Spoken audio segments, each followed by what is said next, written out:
Let's begin the day 3 with the same curiosity, collaboration, and the courage that defines this event. Let's begin.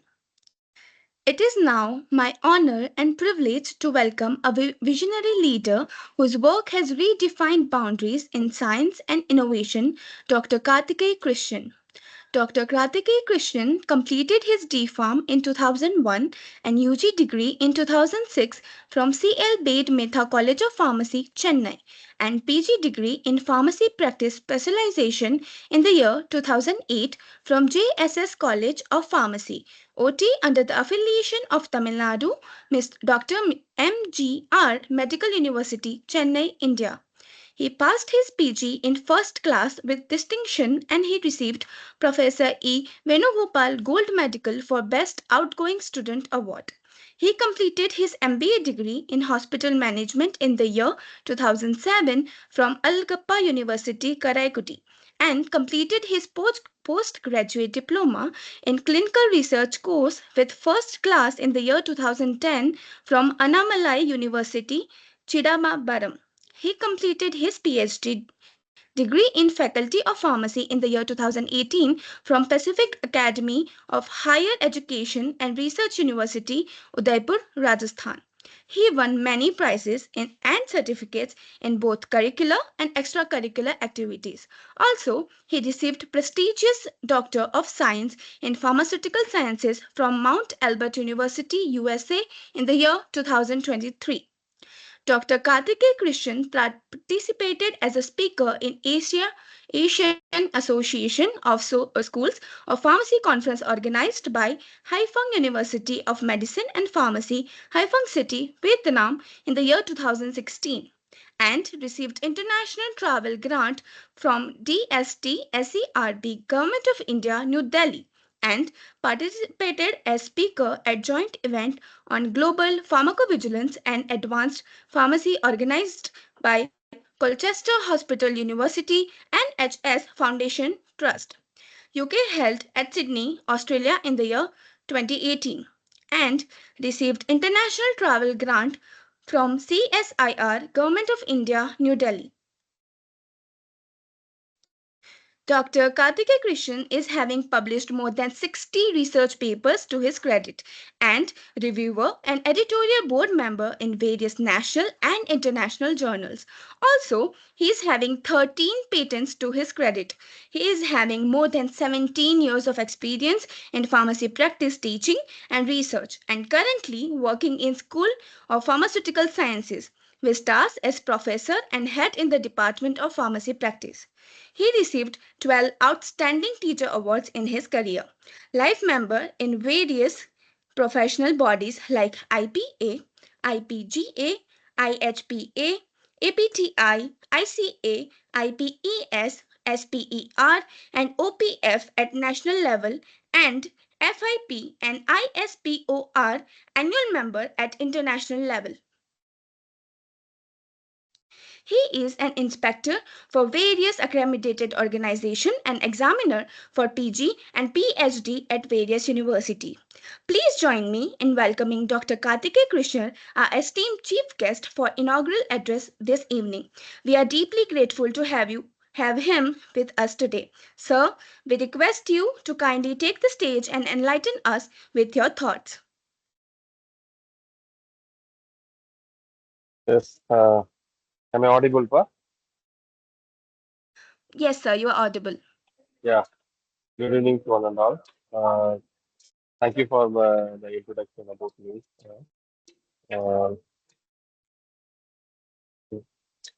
1 minute.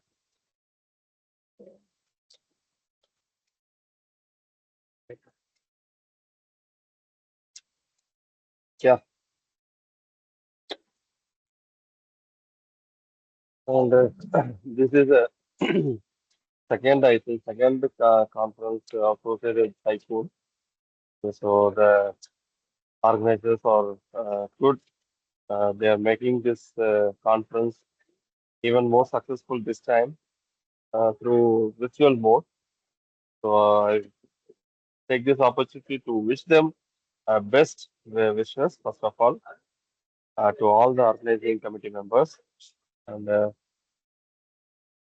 regarding the this international conference of RX doctors. Okay, so this really meaningful one, which denotes only the PharmD uh, graduates.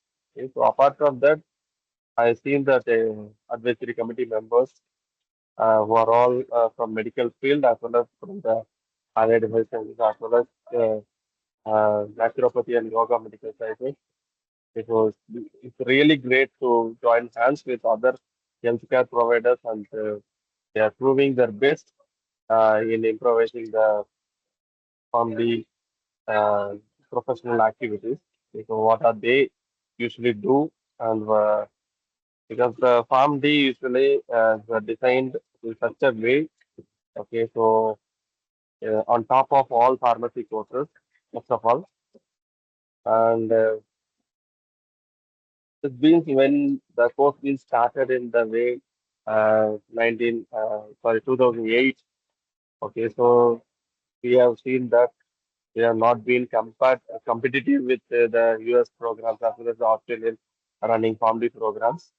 But now the scenario is entirely a different one.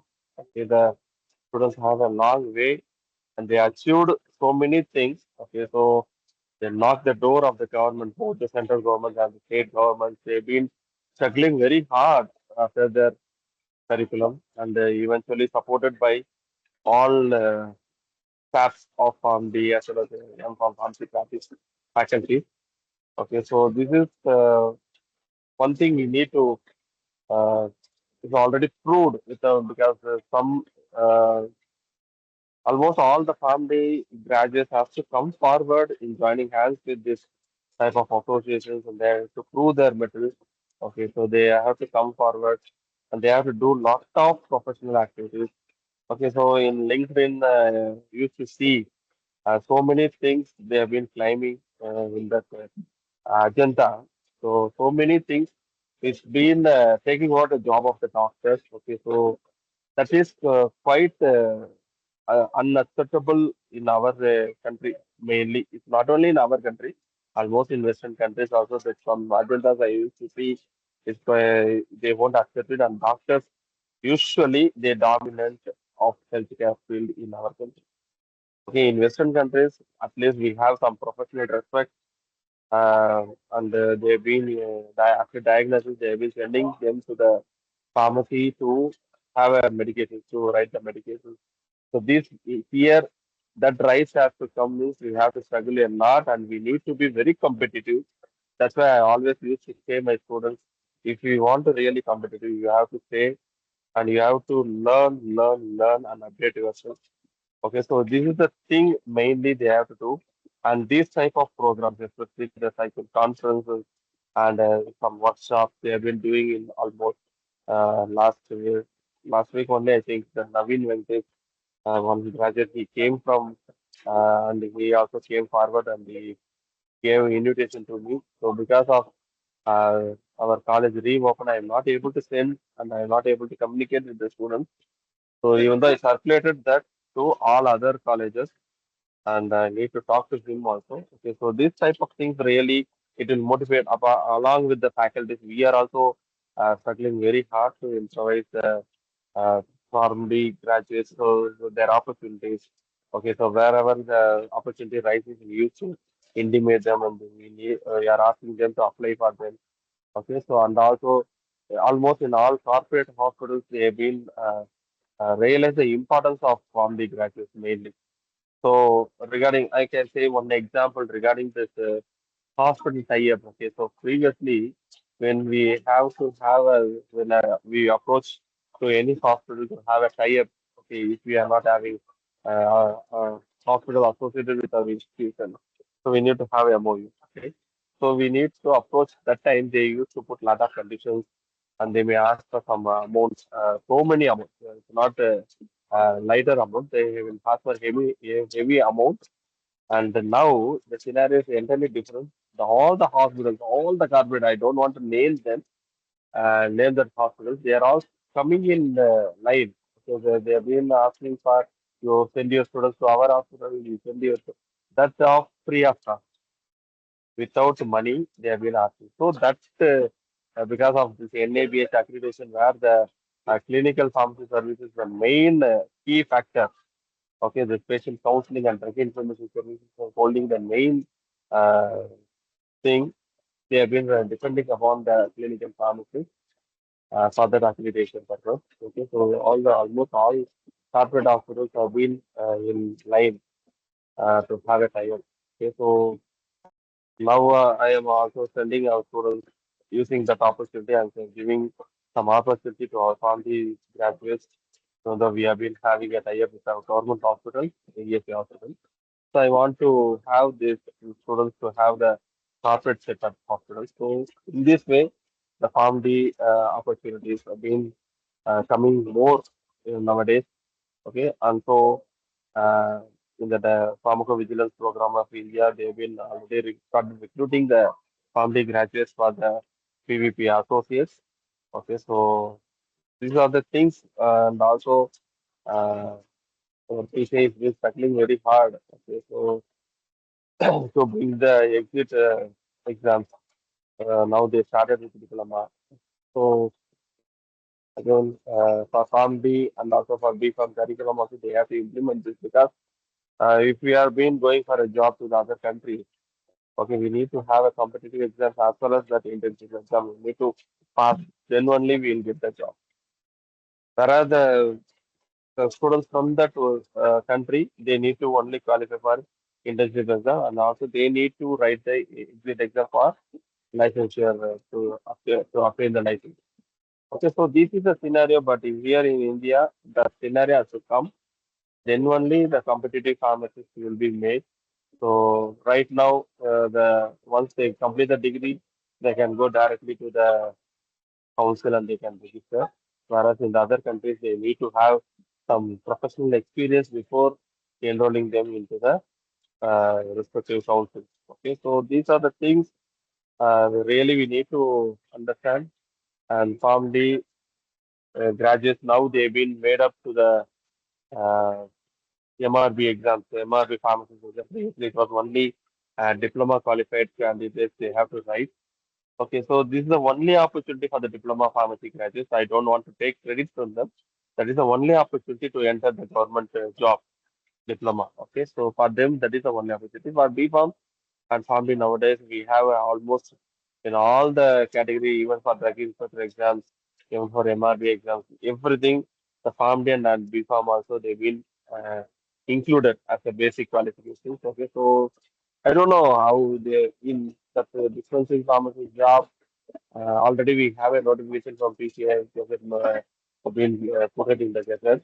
Okay, that clinical pharmacist, drug information pharmacist, adverse drug reaction monitoring, area pharmacist. So these are the some types of pharmacist jobs have been made for PharmD graduates. But and also in the hospital, if they're going to start working in the dispensing department, they will be given the designation of chief pharmacist. Whereas the diploma students have to uh, go through some 10 to 15 years or 20 years of the service, then only they will become as a chief pharmacist. Whereas after completing the Farm D graduates can become as a chief pharmacist of the any hospital. Okay, so most of them have been employed in that, and clinical pharmacist jobs been made in almost all hospitals in the city. Okay, and also in other states also it's been there. Okay, so I see the brochure. Okay, so in the Kerala, Andhra, Bank, Karnataka, everywhere, the clinical pharmacist jobs have been made. Okay, that is a most welcome decision, but only thing is that salary, been they are not been giving. But once the diploma students nowadays, they have been getting some 15,000 salary. They have been giving for family starting from 25 to 30. That is the most worrying factor. Okay, so after even spending more money towards the fees, they are getting somewhat, but most of them have been trying for abroad for better opportunities, even for higher studies. Okay, that has to be that is the only constraint here for funding. Otherwise, jobs been made something some opportunities is that, and compared to the previous thing some 10 years back, it was very difficult for them to find a job, even opportunities. But nowadays in the industries also they can go for clinical research associates for the clinical trials. And also they can go for co-principal investigator, not as a principal investigator. They can go as a co-principal investigator in the clinical trials of pharmaceutical companies. So where they've been trying with some new molecules. Okay, so these are the opportunities. Apart from that, in academics, almost they made it. They can handle any subject nowadays. PharmD has been giving opportunity to take not only pharmacy practice subjects, they have been involving in taking other subjects also, yes, in pharmacology, APS, they have been in all subjects, and also in the pharmaceutics also they have been employing. Okay, so that has to be changed because they have been studying with only pharmacy practice specialization. So that will be taking care of that. In our college also, we have been giving only, we are replacing pharmacy graduates only for pharmacy practice. Okay, so this has to be modified and this has to be seriously, and they have been in some colleges with examinership opportunities not being given, so that has to be promoted for them also. So, uh, and so with this note, I want to conclude my spiritual practice and I wish them grand success. Okay, because this is for 30 long days they have been running this type of activities. So this is really appreciable one. Okay, so I'll circulate this to our students also. Let them participate and they let them. I ask them to register in this conference. Okay, so thank you, the organizers, Mr. Bharat, and all other office bearers of cycling. Okay, so and one of the students who have been studied under me also has been the member of this cycling conference. Okay, so that is really making me happy. So I wish you all the best and turned out to be a very great conference. So thank you all. Thank you. Thank you so much, Dr. Kartike Christian, for its inspiring and thought provoking address. On behalf of the entire organizing team and all our participants, we extend our heartfelt gratitude to you for gracing us with your presence and wisdom today. Thank you once again, sir. Thank you. Okay, next we now let's just quickly go over our today's agenda. Today's agenda is focused on collaboration, clarity in clinical roles, and craving global career paths, all central to the future of healthcare. Let's begin by proudly welcoming our two distinguished speakers for the evening. Dr. Manoj Kumar Venkatesan, PharmD Research Lead at Dunedin Institute, Massachusetts, and PhD scholar at JSSCP, a pioneer in translation research and an inspiration for those seeking international research careers. Next, we have Dr. Nadeem Ahmed, MBBS, MDHM, Hospital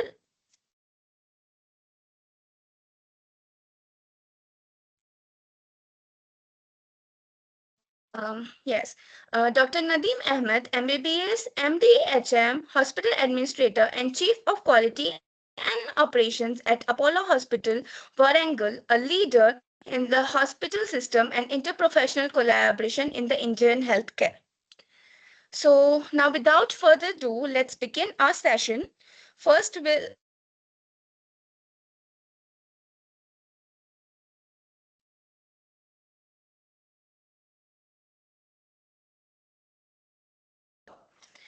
it gives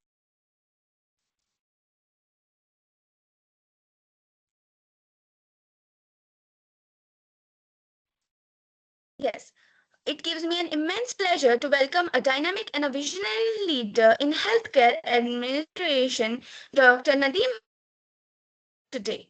Dr. Nadeem is a highly accomplished physician administrator with qualification including MBBS, MDHM, CPHQ, and LSSBB.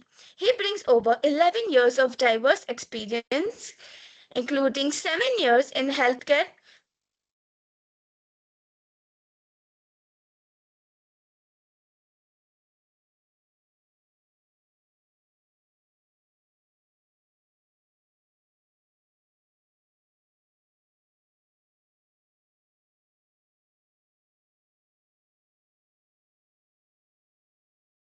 Okay. So it seems like Dr. Nadeem Ahmed is not available for today. So we'll have our first session with Dr. Manoj Kumar Venkatesan, who is a PharmD research lead at Alliant Institution, Massachusetts, and PhD scholar at JSSCPOT, a pioneer in translation research and an inspiration for those seeking international research career. Dr. Manoj will be giving us insightful session in modeling your future, career tracks in pharmacometrics, challenges and growth. So now without further ado, let's welcome our beloved guest. We are truly honored to welcome Dr. Manoj Kumar V, an accomplished research scholar and a senior pharmaceutical researcher, to our event. With his expertise in pharmacometrics, clinical research, and pharmaceutical sciences, Dr. Manoj Kumar has made remarkable contribution to dosage optimization studies and precise medicines.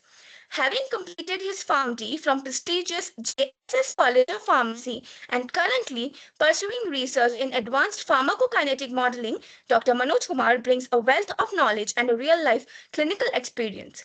His work has not only earned him multiple accolades, including the Best Student of the Year and National Award for Scientific Presentations, but also deep respect from peers in academia and research. We are delighted to have him share his insights with us today. We are eagerly looking forward to an engaging and insightful session. Welcome, Dr. Manoj Kumar. Hello everyone. Can you all hear me? Am I audible? Yes, sir, you're audible.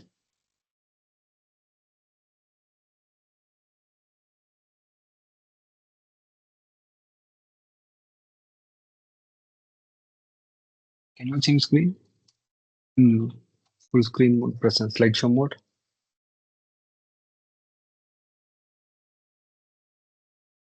Hello. Can you hear me? Yes, sir. Can you see my slides? Your screen is visible, sir. Yes. Is my slides moving? Yes, sir, it is moving. Thanks for the confirmation. So, good evening, everyone, and thank you for organizers for joining me in the particular presentation on modeling your future career tracks in pharmacometrics, challenges, and growth.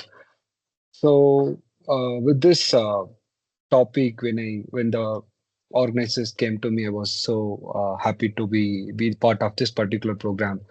And this particular pharmacometrics is like my life. So when I got the topic in pharmacometrics, I was so happy. So that's why we are going to work on this. We're going to deep dive on this. What's going to happen? What's exactly happening now? What happened in the past, and what's going to be in the future for these career tracks in pharmacometrics? Myself, Dr. Manoj Kumar. I'm a PharmD graduate, currently a research scholar under the guidance of Dr. Arun KP, Associate Professor and the Vice Principal of JS College of Pharmacy UT. Also, I'm working as a research lead in the Lineate, Massachusetts, United States, remote. So, moving on to the topic, I just want to give a disclaimer. This presentation aggregates the entire information which are publicly available information which is selected from unpublished insights contributed by the presenter, that's me.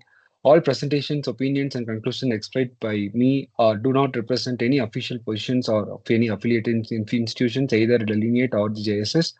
The material is intended solely for education discussion and should not be considered as professional advice or regulatory guidance. The presenter and my institution assume no liability for decisions and outcomes arising in the use of this content. So moving on to the topic, this is the talk roadmap. We are going to demystify pharmacometrics. So I know the most of the people who are joined here thinking like pharmacometrics is a fancy term where the pharmacovigilance and the CROs for drug development stage works. So these are the major fields where the pharmacy students are currently working. So I would like to demystify pharmacometrics and going to discuss core subfields and fundamentals, and then we're going to trace the evolution on the regulatory milestones, global milestones, and then we are going to explore the career tracks, industry regulators, CROs, academias, and startup, what can be done, and the survey on job market, global and Indian demand supply gap, salaries, geographies, and then we are going to address the challenges and growths. Yeah, first of all, what is pharmacometrics?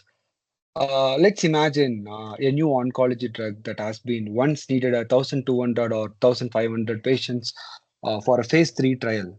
And with the model informed drug strategies, the same decision can now be reached with 400 patients and months saved off during the timeline. That's the power of pharmacometrics.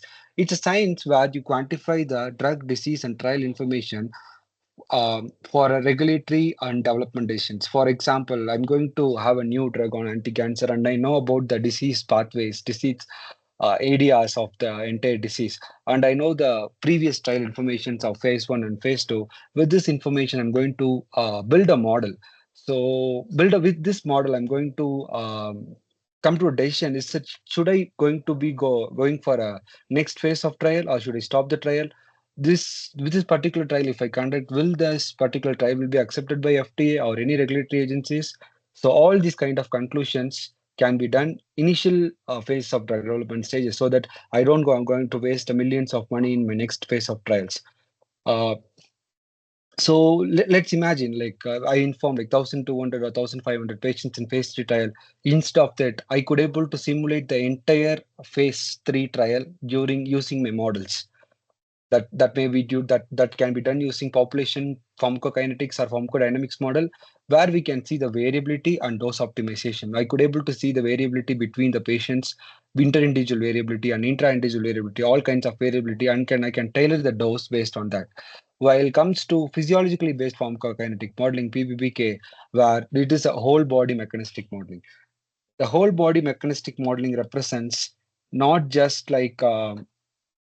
uh, you all studied pharmacokinetics, right? They have mentioned like entire body is behaved as a one compartment, but in PBK modeling, I'm going to separate entire organ as each compartment. For example, uh, I'm going to calculate how much drug concentration is going to be present in my brain. I'm going to predict how much blood concentration is going to be present in my heart, liver, kidneys, whatever it is, whatever the drug of interest, whatever the drug organ of interest is going to be the case, or even a cancer cells. So I'm going to develop a model where typical component is like the each compartment of the body will be considered as organs, and then each organs will be having a models with the examples of the of blood flow to the organ and the tissue partition coefficients effects, all kind of things. So where you can get a much more extrapolation of data, where you can get the much more insights of the data. Okay, my drug is going to be in 100 microgram per ml in my brain. That means this 100 microgram per ml is going to cause any effects or not. Is it going to be a positive effect or a negative? Anything can be.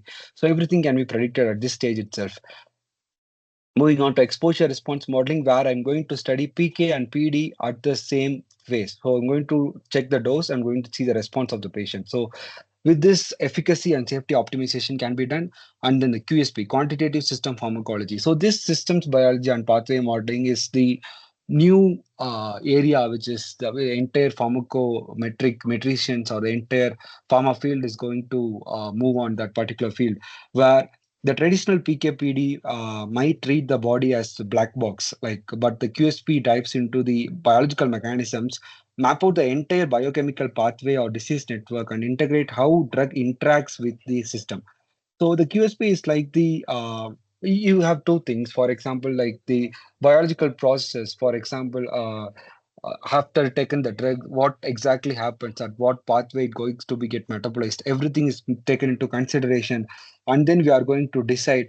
Um, is it going to cause any cell signaling? Is it going to cause any gene expression, multi-skill physiology, alongside with the pharmacokinetics? So let's take oncology as an example, where I'm going to check the tumor cell cycle dynamics. With this, the immune response and the drug effects of the molecular targets all are calibrated with the experimental data. This goal to capture the complexity of disease-drug interaction. It's like the we spoke about drug-drug interaction, drug-hub interaction in the past, but now it's time to speak about disease-drug interaction. So where the tumor cells are the major target of these QSPs. So what kind of interactions are they? How the tumor is going to get resistance to the particular drug? So that what can be done to avoid this kind of resistance? So these all can be done using QSP modelings. Why pharmacometrics is important so now? Is it so important to do all these things right now? What are the challenges? So to do that, to check that, first we have to check what are the challenges kindly present in drug development stage first. First of all, the rare diseases. The rare diseases means each country has their own definition of the rare diseases, but the old 1 in 1 million is the widely accepted rare disease condition. So you won't get any good patients for trials. With very few patients, we can't even do a trial, right? Because we are going to take 1,300, 1,500, or 5,000 patients for phase 3, phase 4 trials. We can't do that in rare diseases. So that time the pharmacometrics comes to a picture. And then we are moving to pediatric and geriatric populations where the ethical and practical constraints are limited, because ethically we can't do a study or a new drug study in pediatrics or geriatrics that might cause much more effects in the future. And then novel therapies like gene or cell treatments with complex dose relationship, that's where the QSP jumps in. Okay, how we are going to address the challenges? So what is going to do with pharmacometrics? This pharmacometrics going to integrate all the data, preclinical, clinical, real world data, whatever the data which is available for that particular drug or that for that particular disease, we are going to take into an account, and then we are going to build a cohesive model, and then we are going to simulate what if situations. What if this particular drug at which particular dose can be given to a 3-year-old child? What's going to happen for his liver? What's going to happen for his kidney? What is going to happen for his brain? What is going to happen positively? Is the pediatric patient is going to be um, get cured, or is going to be get worse, whatever it is. So we are going to simulate a what if simulate. We are going to do a what if scenarios, multiple types of what if scenarios, and then with this what if scenarios, we are going to give a right dose for a right patient. Yes. So moving on to what is pharmacometrics like? Is it a cornerstone for modern drug development? This is the well, let's consider pharmacometrics is one engine, which this particular engine is going to link PK/PD data and is going to predict exposure and dose optimization. MIDD is now mainstream. So even the regulatory agencies, FDA and EMA, are actively encouraged to do this. And then 50% of the US drug submissions are pharmacometrics to shape approval and labeling. The net result, like it reduces the failures and succeeds sooner. For example, newly one particular drug has been ferrotinib. It's a rheumatoid arthritis drug. This particular drug has undergone phase 2 trials, and then they built a model-based meta-analysis based on all preclinical data, clinical data, phase 1, phase 2 studies available. And then they went for a decision. After building the model, they did multiple simulation efforts and then multiple what if scenario situations. And then they came to a conclusion, I don't want to go for a phase 3 trial, because once I go for a phase 3, this particular drug is not going to give any much more efficacy. The efficacy of the standard RA drugs and this particular drug is going to be the same, but the ADR is also going to be the same. Even though there is no much clear difference, I don't want to go for the phase 3 trial and waste my money and then go for FDA approval, and FDA is going to reject my drug anyway, because it's not going to prove me that this particular drug is superior than that. So with this model based decisions, they have come to a conclusion to stop the phase 3 trials. That means they saved billions of drugs, billions of money. Okay, is it new? Pharmacometrics is new? No, it's not new. From 1970s to 80s, the foundations, yearly foundations were given by Levi Shiner and Bell.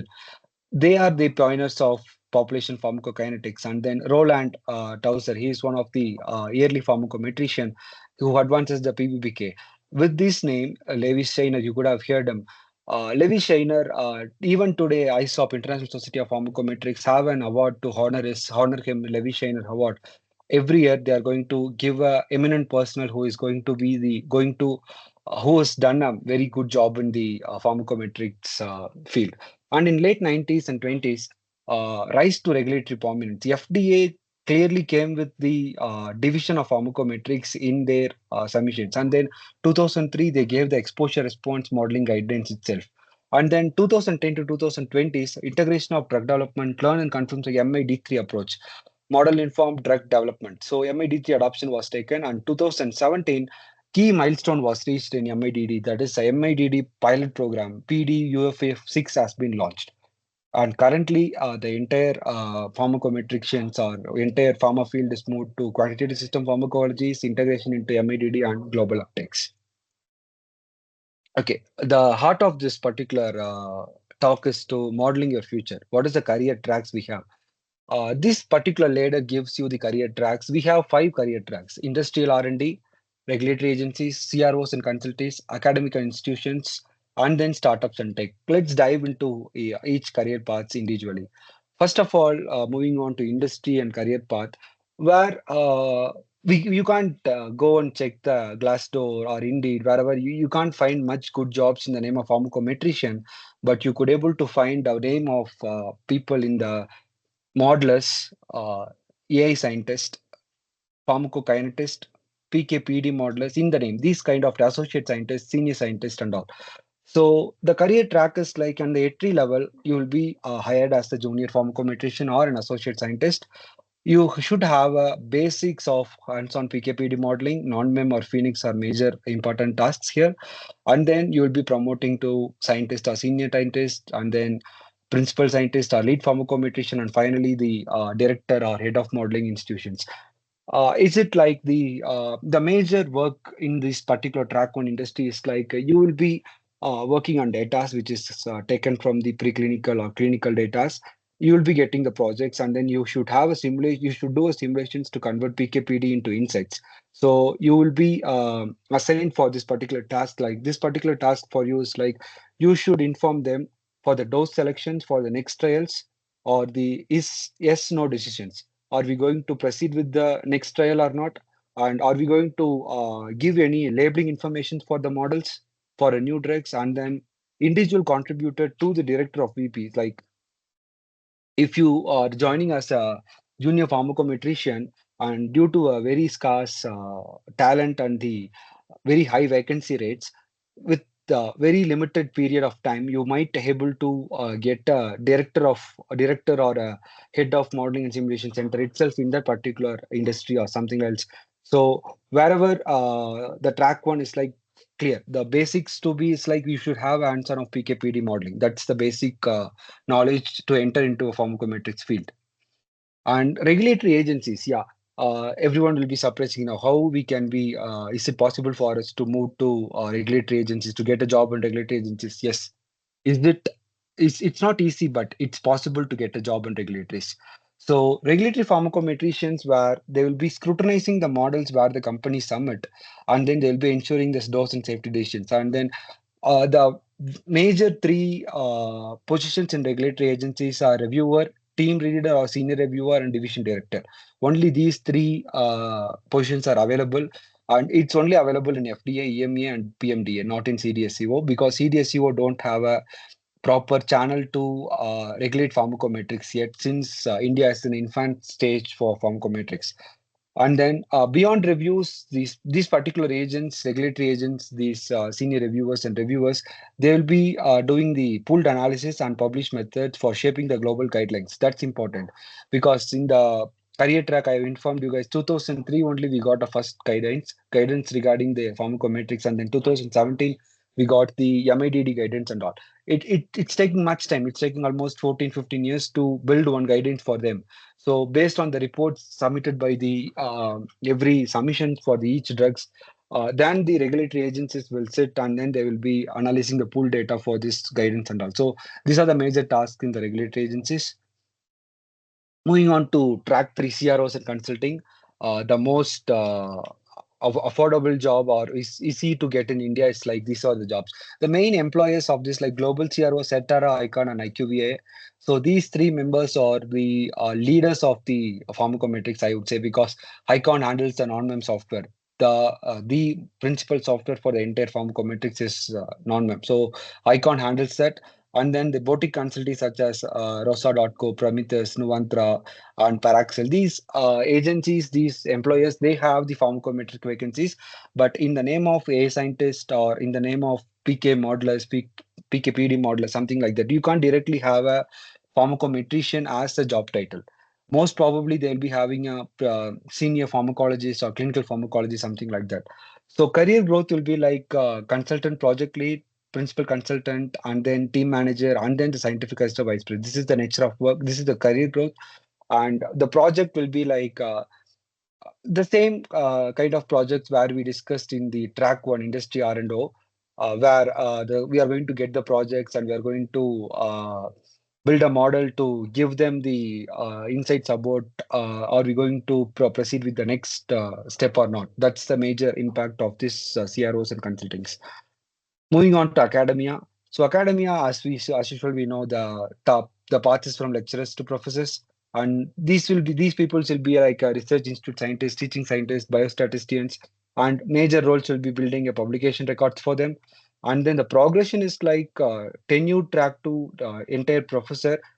We can have a center of pharmacometrics somewhere in your own institution, and then the dual consulting roles, they can also have the tie up with the industry partners and then hire the JRFs, SRF to the team, to the center of to the centers which has been created in the particular institution, and then we can able to do a consulting roles. Nature of works, same, the exploratory, but research institutes will have the extra role is like to have a research by their own side.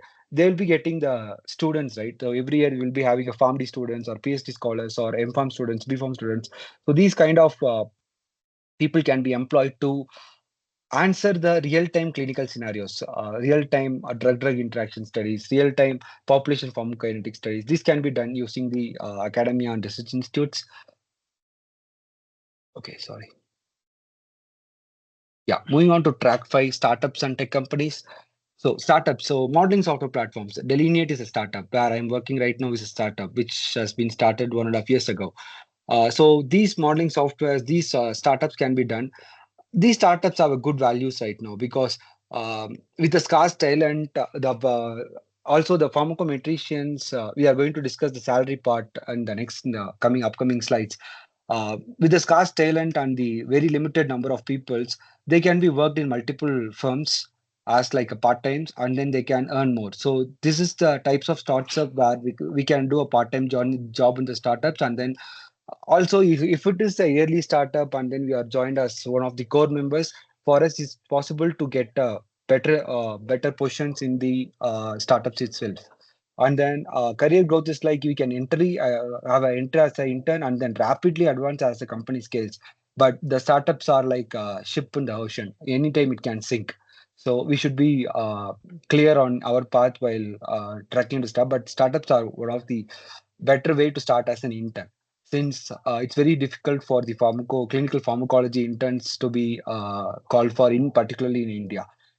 And the work will be like interdisciplinary nature. Since it is a startup, they would be trying to get the contracts from all kinds of modelings and all kinds of datas with with much more companies. For example, if you're working on one particular institution such as Pfizer or Merck Index, something like that, you will be working on one particular project, not the other project. But in startups, it's not like that.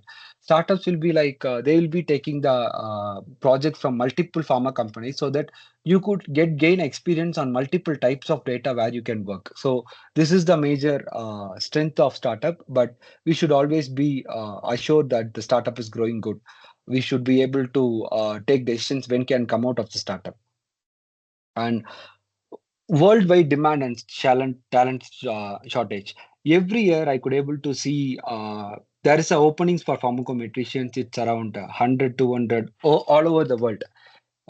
There will be openings, but the applied positions will be like 10, 20, something like that. For example, if the company opens a vacancy for 10, and I could able to see 2 to 3 members only applied for the job, because two things is like, first thing is like the direct mention was not there. It is like they would have been mentioned like pharmacometricians, clinical pharmacologists, modelers, QSP scientists.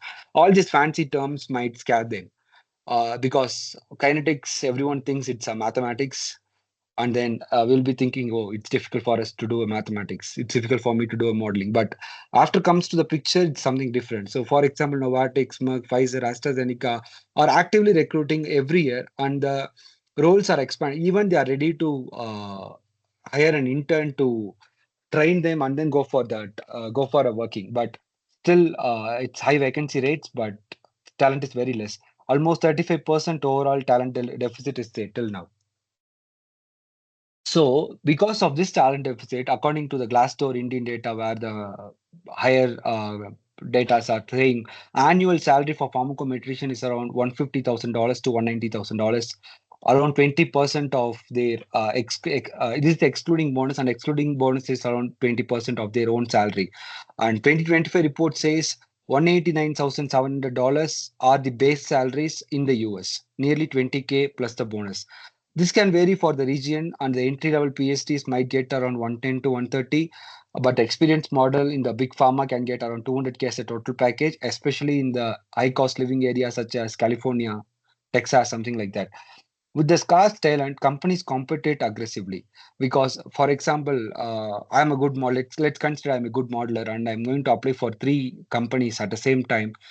Three companies will be competing against each other to hire someone who is a good modeler.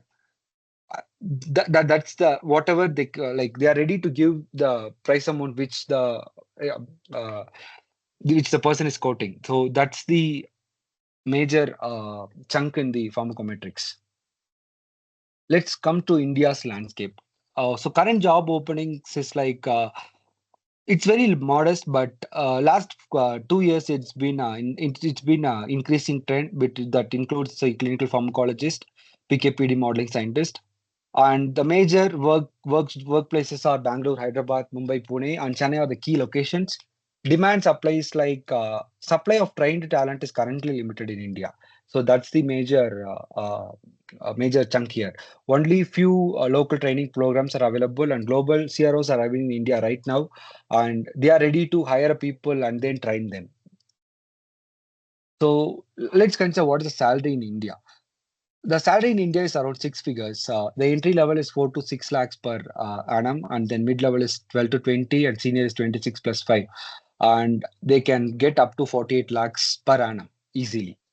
So it's a very much in India, right? It's one of the this 48 lakhs per annum is like one profile from Chennai. He's getting this particular salary. He has mentioned in his LinkedIn post itself. You can look into it. And then, okay, I'm interested to start pharmacometrics, but I don't know where to start and what to learn. The basic educational qualifications are formal degrees.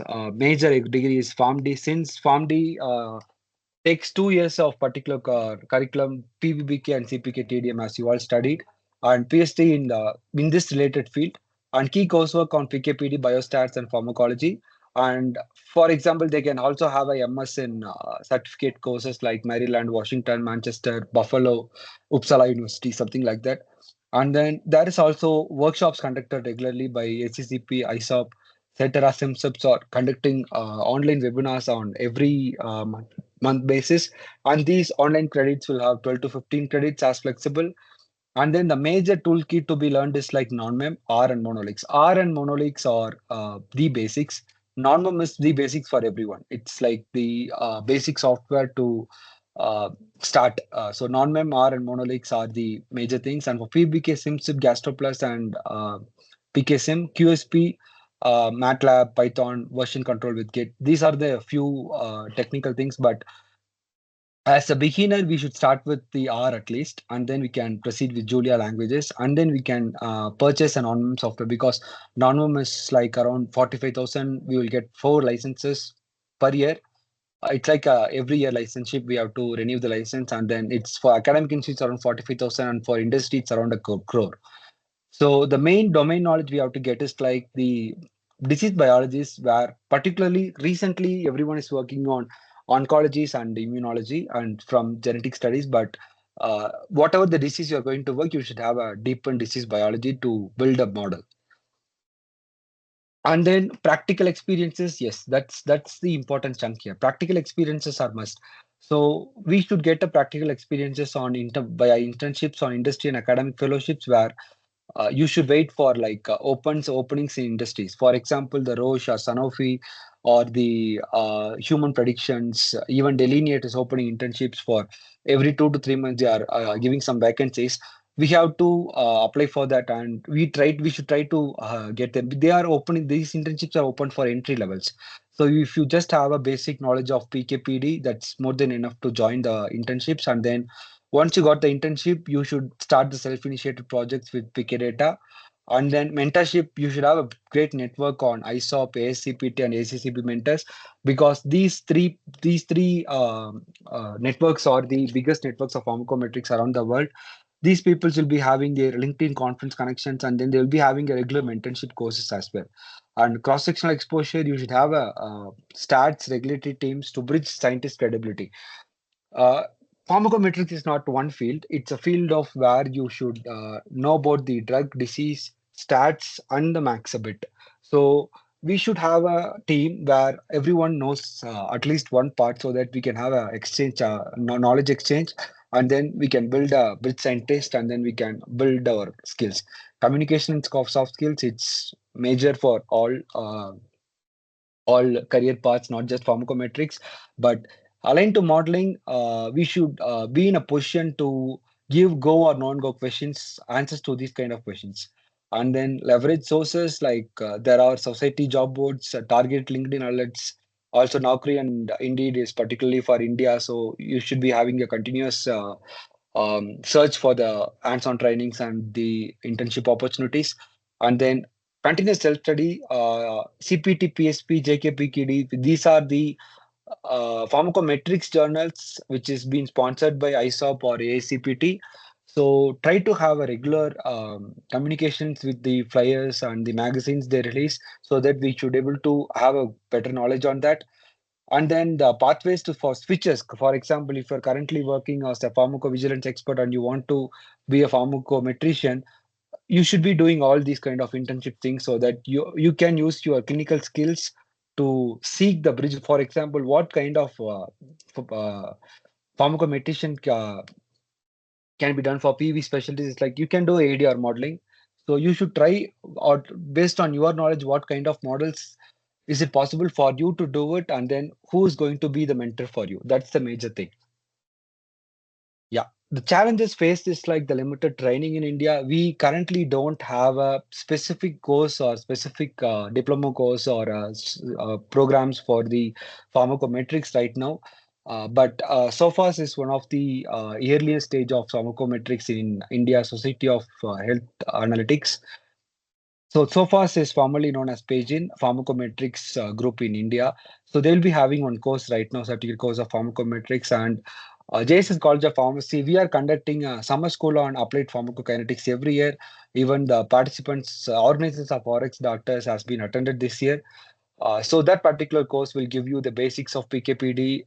This is a 1 week program. You'll be getting that ideas. And then uh, other posts like DMPK, which has been conducted, one of the workshops that's been conducted for 4 months course. It has been conducted in virtual mode, around 4,000 to 5,000 rupees for this entire 4 month course. And it has been conducted by SSX, Society of Xenobiotics.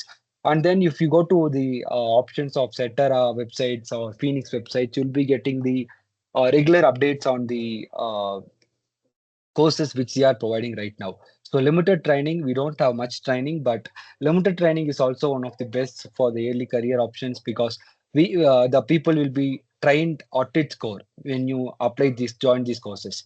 And then data quality and availability is also very less. We know the India is famous for generic questions, not for the new drug development. So data quality and availability is very less. Regulatory security as validation is also not there. India don't have the CDSCO don't have any guidelines for pharmacometrics till now. And then the communication barrier, interdisciplinary gap. So as we all know, there is a communication barrier. It's like what kind of models we are going to do. Most of the people who don't even understand what is pharmacometrics yet, but they are presidents of some pharma companies as well. So this is the major chunk, the gap we are right now. Technical and organizational challenges also precedes. The non-mem license is around 45,000 rupees as academic license. If you're not affiliated to academic institutions, you won't get that. So these are all some technical and organizational, but we can overcome that. So integration of AI and ML is one of the growth drivers right now. If you want to learn any pharmacometrics right now, ChatGPT can help you. Also, we have a separate GPT called Pharmacometrics GPT, which is one of the part of ChatGPT. So you can learn the entire pharmacometrics using ChatGPT if you want to learn entirely. And then we are all using smartwatches, so digital biomarkers are currently work. Novel therapies and complex modalities. So novel therapies and complex modalities one of the growth drivers right now because gene therapy, cell therapies, or they needed the separate models for checking their efficacy and safeties. And global expansion and collaboration. Right now, for example, 10, 15 years before, those who all know Java or Python, they are now in US and in UK, right? They are settled. So something like that right now. If you know AI and if you have a pharmacometrics built with AI, and then if you have a global collaborators, next 20 years they'll be speaking about you, so something like that. So this is the global expansion collaborations right now. I think I came to an end of my session. Any questions? And thanks for the opportunity.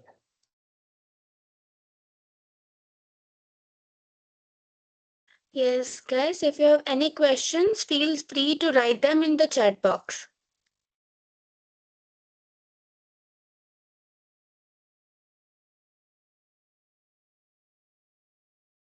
Yeah, I could able to see there is, can you share, please share the links? May I know what kind of links?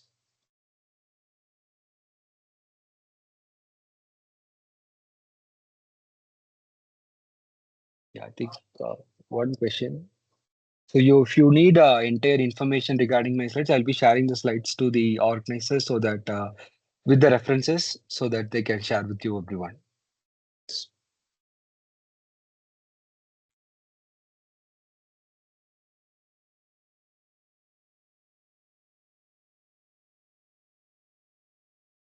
Any Hello. questions? Sir, after Okay. family, can we do work Yes, in after pharmacometrics?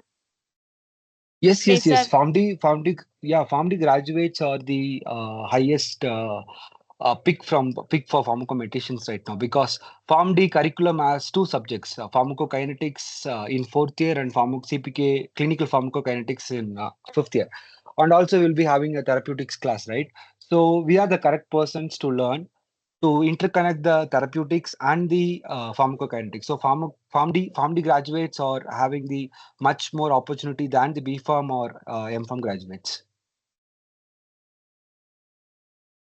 Sir, in India available an institute. Yes. In India, yeah, but you should.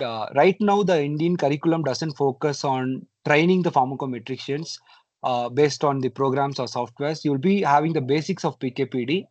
But once you develop your skills on programming, such as R programming or modeling and simulations, based on the courses which is privately available, such as DMPK, SSX, and certificate course on pharmacometrics, which is conducted by the SOFAS, which is Center of Pharmacometrics, present in Manipal, and then summer school, which is conducted by JSS. If you have these kind of programs, if you started learning these programs, if you develop your skills, and then you went through apply for jobs, intern jobs, or any other positions in the pharma companies, you will definitely get a pharmacometrician job. But the red signal is like you won't have a job title as pharmacometrician right now. Right now, the India is focused on clinical pharmacologist. The main name for this like clinical pharmacologist or PK scientist. Thank you, sir. Yes. So, do you have any? There are a few questions in chat box. Do we have any fellowship program based in pharmacometrics?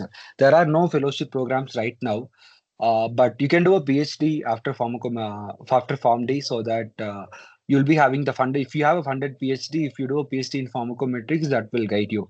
Why I'm saying PhD in India? Because PhD in abroad it's around 5 years, but PhD in India is around only 3 years. So you can finish your PhD in 3 years and then you can move to abroad for a PDF on pharmacometrics. As you said, PharmD plus fellowship, what kind of fellowship we need to do? The fellowships is like Tata Memorial Hospital. I can give you a good example. Tata Memorial Hospital is giving you the oncology fellowships, right? So they are actually taking some people to pharmacometrics job with alignment with the Pumas. So that is one of the great fellowships we can take. They pay around 60,000 if I'm not wrong, excluding the HRA. And then if we have that, we might get the fellowships. What I'm trying to say is like. These are the industrial fellowships you need to apply to the industry such as Pumas, Nonmem, Pfizer, Merck India, IQVIA, Novartis. So they are giving some fellowships for pharmacometricians as well. So that is a major thing. And how to join the programs? Yeah, I will give you the list of programs. I think DMPK has their vacancies now. They will be starting the course on August second week, if I'm not wrong. I will share with the organizers so that they can share with you everyone. And then the summer school has been over like a month before. So we'll be having our summer school on next May. Once we plan for a summer school, we'll let you know. Also, we are planning for workshops and the conferences in JSS Ooty, particularly for pharmacometrics. So it's on the early stage of planning. It will be planned within like next 2 to 3 weeks. We'll be planning everything. On once we release the brochure, we'll let you know.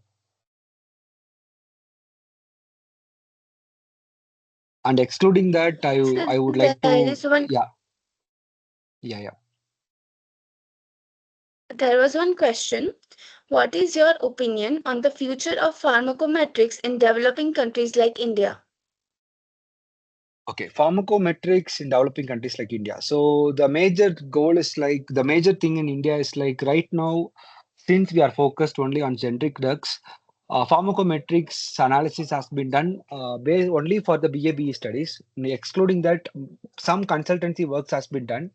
But the thing is like the multinational companies such as Pfizer, Sanofi's, and then Coca-Cola. Even the Coca-Cola company as they're going to start their pharma branch in India.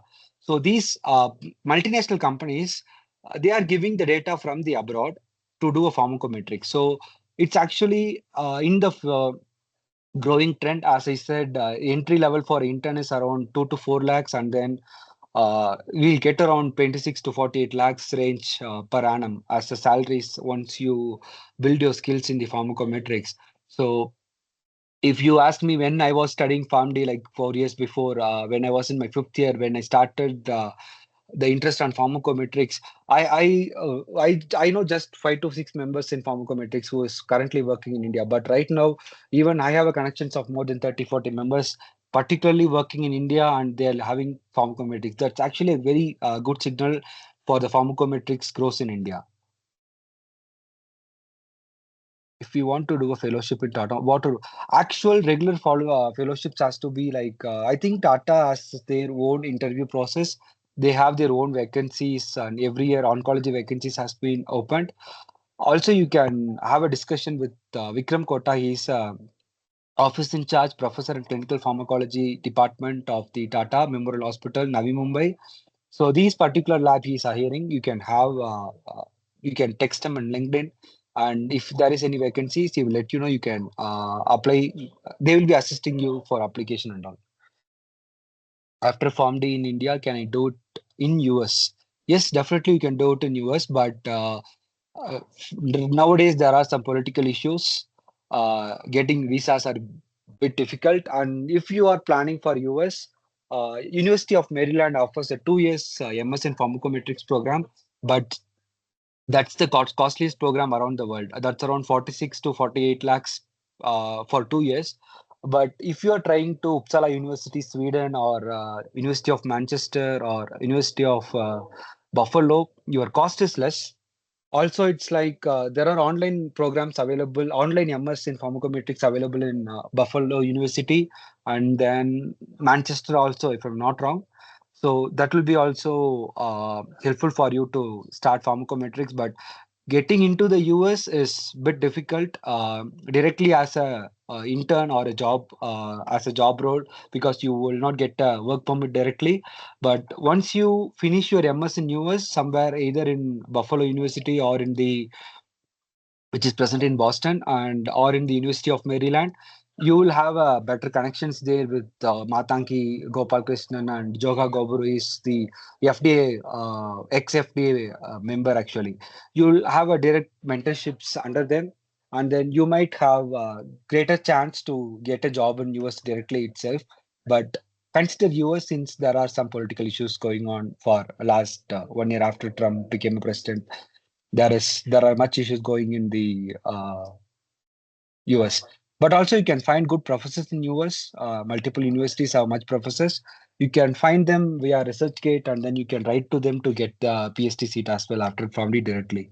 But make sure you are having at least one or two publications in the PKPD area so that the professors in the US might get attracted based on your resume, and you have higher chances of getting into their lab.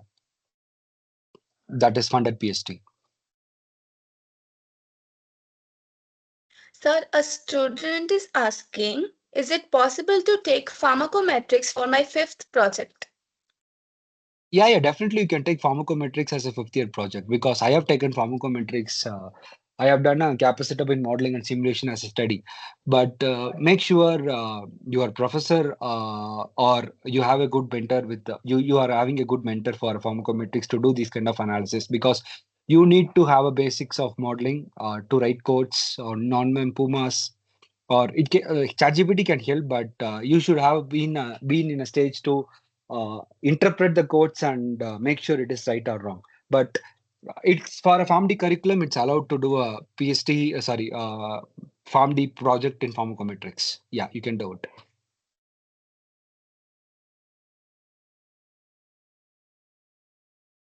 Thank you so much, sir. Do we have any more questions? Please feel free to write in the chat box. Yes, please.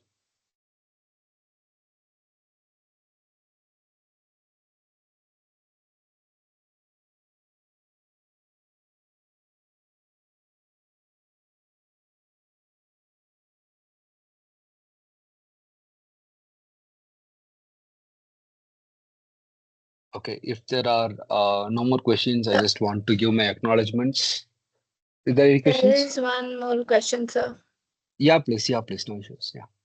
Uh, your view on quantitative system pharmacologist, QSP. Yeah, QSP, my view on QSP, it's like it is the topmost priority in pharmacometrics right now. So if you built a QSP talent in you, then you are the target of entire pharma companies. You can just quote your salary on your own. That's the vacancy supply demand right now. So even I'm trying to build my QSP knowledge bit more, working on that right now. But QSPs are the highest point of view right now for the entire pharmacometricians.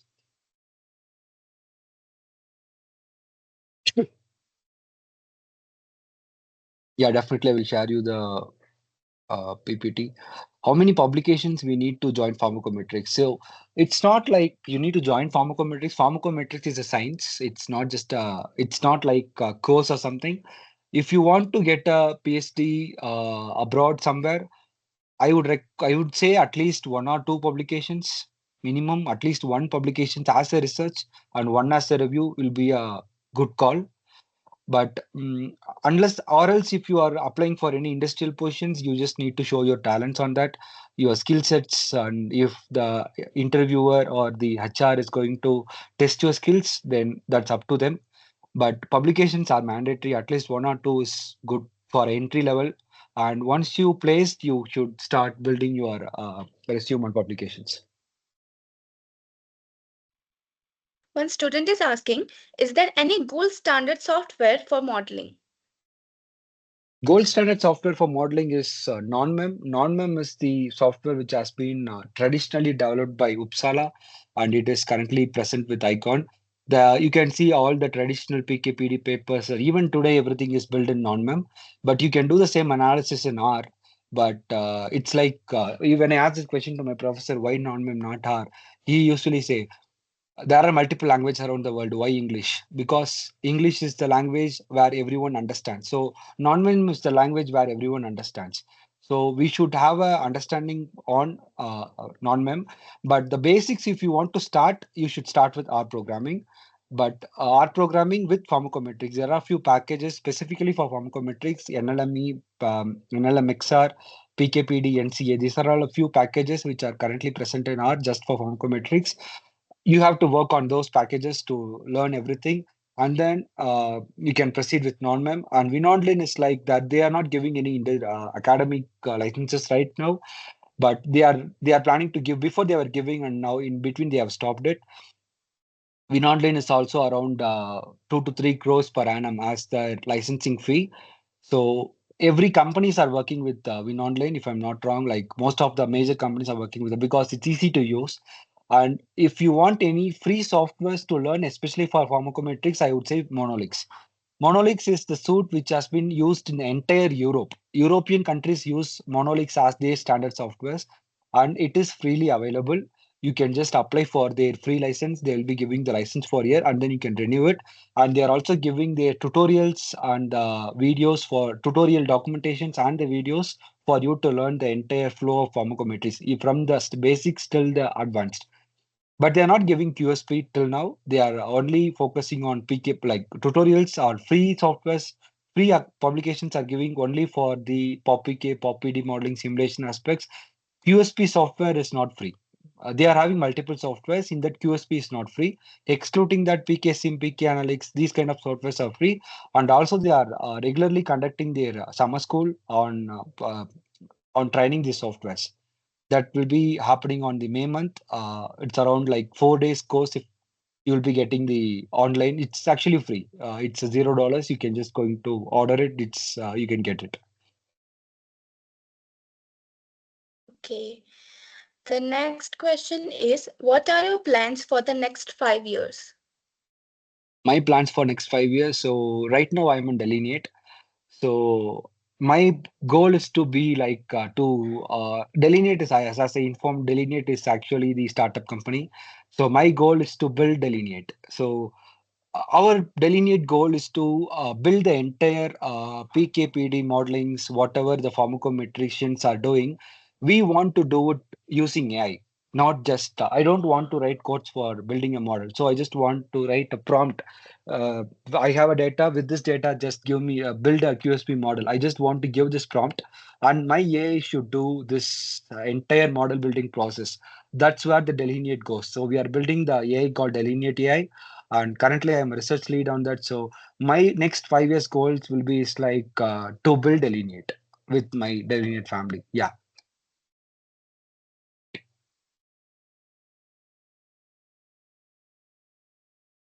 Also, I have to finish my PhD. That's also a major goal, right? And I think hopefully next year, by this time, I will be graduated. Let's see.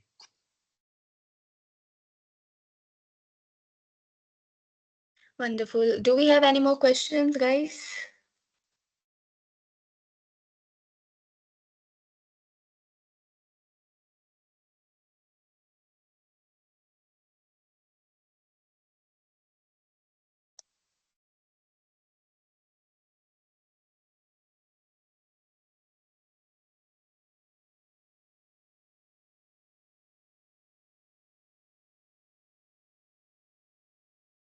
Okay, sir, any other questions?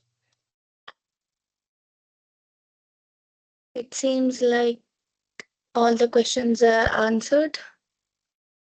Okay. Let's just Okay. check Then once and yeah, I think in chat box I've answered all the questions.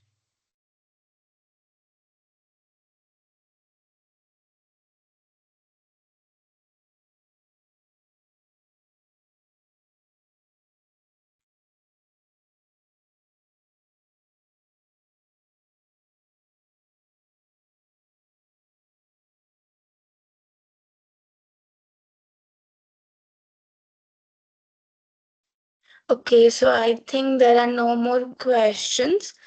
Thank you so much, Dr. Manoj Kumar, sir, for this insightful sessions. We are honored to have you here with us. Let's give a round of applause to Dr. Manoj Kumar, sir, for this wonderful session. Thank you so much, sir. Yeah, I just need 2 minutes time for you guys from you guys to give my acknowledgement. So I would like to acknowledge my guide, Dr. Arun KP. So he's the person who introduced pharmacometrics to me. He's my kinetics professor.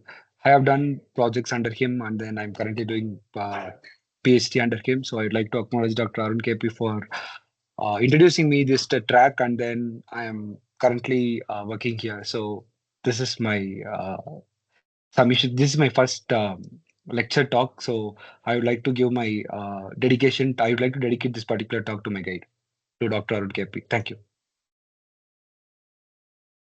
Thank you so much, sir.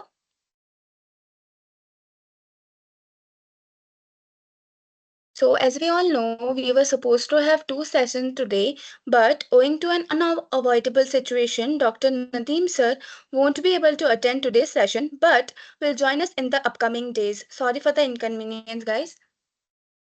So, as day 3 of the 6th International Conference of RX Doctors, SICON S6, comes to a close, we reflect with deep gratitude on another enriching and insightful day. From thought-provoking keynote addresses to powerful research presentations, today's sessions have truly lived up to our theme, Steer Your Career. Each session added a new perspective, a new spark, and a new direction for every aspiring healthcare leader in the room. A heartfelt thank you to all our speaker and moderators who brought their depth of knowledge, passion, and experience to the platform. Your contribution have not only inspired us but challenged us to think beyond boundaries. To our wonderful attendees from over 354 plus colleges and 25 states, your energy, curiosity, and participation are the lifeblood of this conference. Thank you for being an integral part of this learning journey. A special note of appreciation to our organizing partner, STA, Premium Clinical Research Institute, and our driving force, RX Doctors, for curating such a meaningful platform for dialogue, collaboration, and innovation. Let's carry today's insight forward into action, and as we move on into day 4, may we continue to connect, learn, and grow together. One session, one conversation, one discovery at a time. Until tomorrow, take care, stay inspired, and thank you for making day 3 unforgettable. Thank you, everyone. Have a wonderful evening.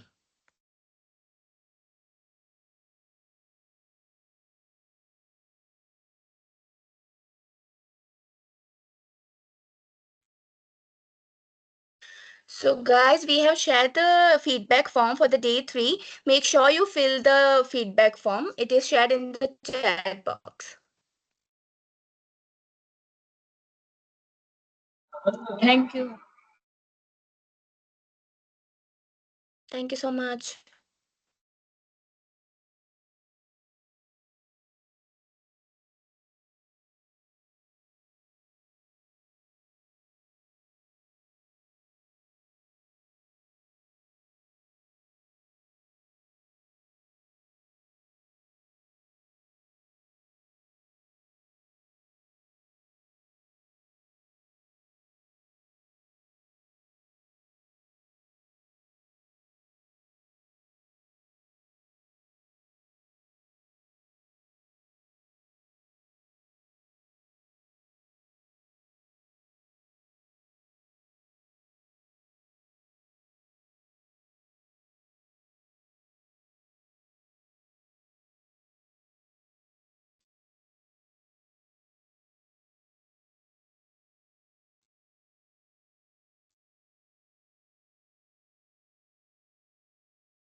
We are done for the day, guys. So please make sure that you fill the feedback form.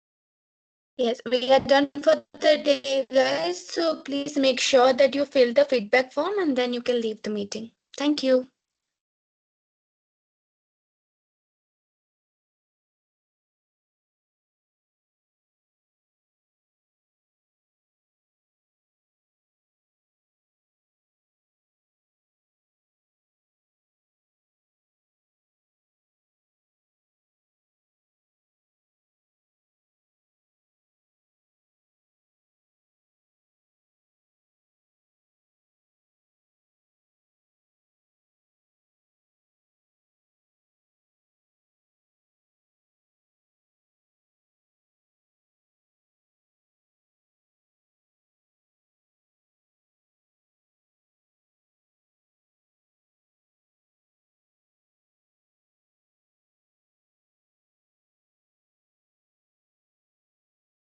You guys have last 2 minutes to fill the feedback form. So let's do it quickly.